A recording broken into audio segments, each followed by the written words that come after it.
जय श्री बालाजी प्रिय दर्शकों, आज हम जानेंगे आमल की एकादशी व्रत के बारे में। फाल्गुन शुक्ल आमल की एकादशी व्रत कब है, इस व्रत को कैसे किया जाता है, इस व्रत में विशेष रूप से किसकी पूजा की जाती है, पूजा विधि और व्रत कथा। प्रिय दर्शकों, फाल्गुन शुक्ल पक्ष की आमल की एकादशी 25 मार्च 2021 को है। प्रिय दर्शकों, इस दिन भगवान विष्णु के साथ आंवले के वृक्ष की पूजा की जाती है। दरअसल आंवले का एक नाम आमलकी भी है और इस दिन आंवले के वृक्ष की पूजा के चलते ही इस एकादशी को आमलकी एकादशी के नाम से जाना जाता है। भगवान विष्णु को आंवले का वृक्ष अत्यंत प्रिय है। आंवले के हर हिस्से में भगवान का वास माना जाता है। इसके मूल यानी जड़ में भगवान श्री विष्णु, तने में शिव जी और ऊपर के हिस्से में ब्रह्मा जी का वास माना जाता है।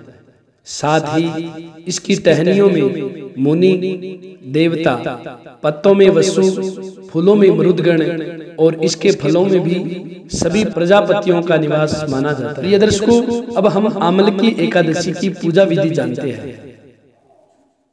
जो इस दिन व्रत रख रहा हो वो एक दिन पहले यानी 24 मार्च की रात को भगवान विष्णु को ध्यान करके सोए।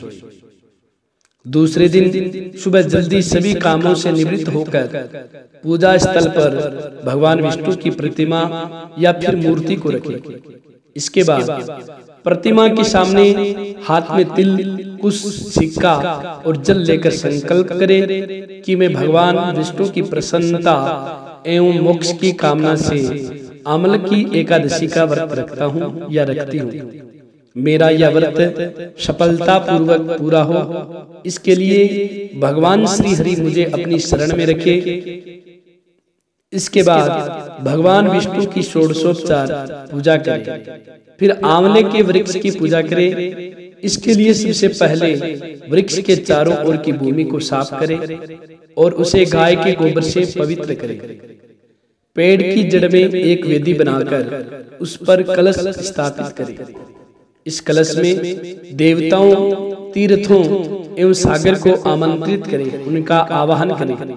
कलश में सुगंधित द्रव्य और पंचरत्न रखें। इसके ऊपर 5 तरह के वृक्षों के पत्ते रखें, फिर दीप जलाई शाम। कलश पर श्रीफल विराजित करें और मूली चढ़ाएं। अंत में कलश के ऊपर भगवान विष्णु के छठे अवतार परशुराम की मूर्ति स्थापित करें और विधिवत रूप से परशुराम जी की पूजा करें। रात में भागवत कथा व भजन कीर्तन करते हुए प्रभु का स्मरण करें। अगले दिन सुबह ब्राह्मणों को भोजन करवाकर दक्षिणा दें। साथ ही भगवान परशुराम जी की मूर्ति सहित कलश ब्राह्मण को भेंट करें। इसके बाद ही स्वयं भोजन करें। प्रिय दर्शकों, अब हम आमल की एकादशी की व्रत कथा सुनते हैं। भगवान विष्णु की नाभि से उत्पन्न होने के बाद ब्रह्मा जी के मन में जिज्ञासा हुई कि वह कौन है, उनकी उत्पत्ति कैसे हुई। इस प्रश्न का उत्तर जानने के लिए ब्रह्मा जी परब्रह्मा की तपस्या करने लगे। ब्रह्मा जी की तपस्या से प्रसन्न होकर परब्रह्मा भगवान विष्णु प्रकट हुए। विष्णु को सामने देखकर ब्रह्मा जी खुशी से रोने लगे। इनके आंसू भगवान विष्णु के चरणों पर गिरने लगे। ब्रह्मा जी की इस प्रकार भक्ति भावना देखकर भगवान विष्णु प्रसन्न हुए और ब्रह्मा जी के आंसुओं से आमल की यानी आंवले का वृक्ष उत्पन्न हुआ। भगवान विष्णु ने ब्रह्मा जी से कहा कि आपके आंसुओं से उत्पन्न आंवले का वृक्ष और फल मुझे अति प्रिय रहेगा। जो भी आमल की एकादशी के दिन आंवले के वृक्ष की पूजा करेगा, उनके सारे पाप समाप्त हो जाएंगे और व्यक्ति मोक्ष प्राप्ति का अधिकारी होगा। आमल की एकादशी की कथा में इस संदर्भ में एक राजा की कथा का उल्लेख किया गया है, जो पूर्व जन्म में एक शिकारी था।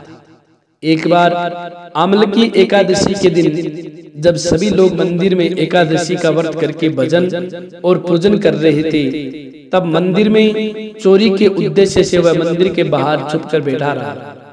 मंदिर में चल रही पूजा अर्चना देखते हुए वह लोगों के जाने का इंतजार कर रहा था।